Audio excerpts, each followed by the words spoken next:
আজি এতিয়ালৈকে আমি প্ৰায় 4টা বুথ খোজকাঢ়ি পদযাত্ৰা কৰি আৰু কোনো প্লেন নাছিল যে মই আহিম, এনেকৈও কোৱা নাছিলোঁ। হঠাৎ ৰাতিপুৱা কৈছোঁ, দুপৰীয়াৰ ভাগত মই আহি পাইছোঁ প্ৰায় 12টা বজাৰ ভিতৰত। আৰু তাৰ পৰা এতিয়ালৈকে আমি পদযাত্ৰা কৰি হাজাৰ হাজাৰ মানুহে যি ধৰণে মৰম দিছে, চেনেহ দিছে, এই কথা কেতিয়াও পাহৰিব নোৱাৰিম।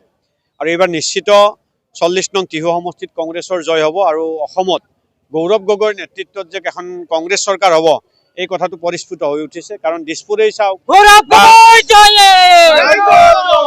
বা গুৱাহাটীৰ অন্য সমষ্টিবিলাকে চাওক বা আপাৰ আছাম চাওক বা গোটেই লোৱাৰ আছামে চাওক বা মধ্য অসমেই চাওক, এটা আমূল পৰিৱৰ্তন। বিজেপিয়ে যি ধৰণে আঁচনি আৰু ভয় ভাবুকি ৰাজনীতিৰে চৰকাৰ কৰিব খুজিছিল, ৰাইজ এইবাৰ ওলাই আহিছে, নোৱাৰিব। বিচাৰিছোঁ, গতিকে নোচোৱাকৈ মই ইয়াৰ কোনো ৰিয়েক্ট নকৰোঁ। মই এতিয়া অসমৰ লিডাৰ বা জিলাৰ সভাপতি লিডাৰ নহয়, মই এতিয়া 40 নং টিহু সমষ্টিৰ প্ৰাৰ্থী হিচাপে নিৰ্বাচনী প্ৰচাৰ চলাই আছোঁ। যি সুধিব 40 নং টিহু সমষ্টি ৰিলেটেড সুধিব, মই উত্তৰ দিম। বাকী চেণ্ট্ৰেল আৰু ষ্টেট ৱাইজ আপডেটবিলাক মই পূৰা ল'ব পৰা নাই, গতিকে নজনাকৈ মই কেতিয়াও কথা নকওঁ। আজি আমি ইতিমধ্যে 1 নং লহৰ কথা, 2 নং লহৰ কথা গোটেইখিনি আমি ঘূৰিলোঁ। এতিয়া আমি বদনিত ঘূৰিম আৰু তাৰপিছত আমাৰ সৰু সৰু গ্ৰুপ মিটিং কিছুমান আছে ৰাতিলৈকে, সেই গ্ৰুপ মিটিংবিলাক কৰিম। ৰাইজে কৰাব, কিন্তু এজন প্ৰাৰ্থী হিচাপে ৰাইজৰ যি ধৰণে মৰম আদৰ পাইছোঁ, ৰাইজে যি ধৰণে মোক আগুৱাই লৈ গৈছে, গতিকে সেই দিশৰ পৰা চাই লাগে যে মোক ৰাইজে এইবাৰ নিশ্চিতভাৱে বিজয় কৰাব। কিন্তু মই যদি আজি অহংকাৰী মনোভাৱেৰে কওঁ যে মই জিকিলোৱে, মই জিকিছোঁ, এইটো ভুল। তেনেহ'লে ৰাইজৰ ভোটাধিকাৰৰ অধিকাৰটোৱে মোক খৰ্ব কৰা হ'ব। বিভিন্ন জেগাত ভোটত প্ৰমাণ কৰিব যেন লাগে। আৰু মই নিবিচাৰোঁ যে চিণ্ডিকেটৰ মাজেৰে বিধায়কৰ আঁচনি চলক। মই নিবিচাৰোঁ বিধায়কৰ ভোট মোক নতুবা চন্দ্ৰমোহন পাটোৱাৰী ডাঙৰীয়াক বা অন্য প্ৰাৰ্থীক দিয়ক, অথচ বিধায়ক নিৰ্বাচিত হোৱাৰ পিছত কোনোবা ডেকা আৰু কোনোবা আহমেদে গোটেই সমষ্টিটোৰ লিজত লওক।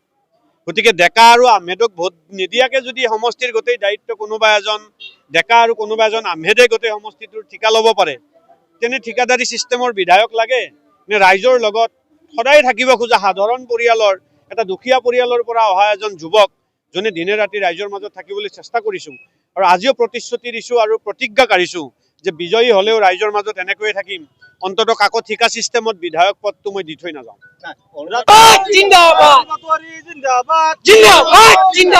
এইটোতো আজিৰ প্ৰবৃত্তি নহয়। সেই গতিকে আই মাতৃসকলক কৈছোঁ, নিজৰ স্বাভিমান থাকিব লাগে। নিজৰ মানুহজনীক যদি প্ৰত্যেকটো কথা তেনেকৈ ক'লেহেঁতেন, মানুহজনীয়ে মানুহজনক এৰি গুচি গ'লহেঁতেন। কিন্তু কিয় স্বাভিমানটো নোহোৱা হ'ল? আঁচনি পাবৰ কাৰণে যোগ্যসকলে আঁচনি পাব। এই চৰকাৰী আঁচনিত যি টকা দিয়ে তাত আমাৰো টেক্স আছে, আপোনালোকৰ টেক্সৰ টকা আছে। আমাৰ টকাৰে আমাক আঁচনি দিছে, আৰু যিয়ে আঁচনি দিছে মূল্য বৃদ্ধিত তাতকৈ বেছি 5 গুণ 6 গুণ টকা আমাৰ পৰা মাহেকত লৈ গৈছে। গতিকে মহিলাসকলে ভাবোঁ বুজিব, স্বাভিমান যদি আছে। বিজেপিৰ এই যিটো ভয় ভাবুকি যদি স্বইচ্ছাই কোনোবাই বিজেপিৰ সভাত যায়, আমাৰ ক'ব লগা একো নাই। বা আমাৰ সভাপতো কোনোবা আহিলে বিজেপি বাধা দিব নালাগে। আৰু যদি ভয় ভাবুকিৰে লৈ যোৱাৰ পিছত গৈ থাকে, মই ভাবোঁ সেই ব্যক্তিসকলৰ স্বাভিমান নাই। গতিকে স্বাভিমানটো প্ৰয়োজন। যদি নিজে গৈছে ঠিক আছে, যদি ভয় ভাবুকিৰ মাজেৰে নিছে, এবাৰ স্বাভিমানী হৈ দেখাই দিয়ক।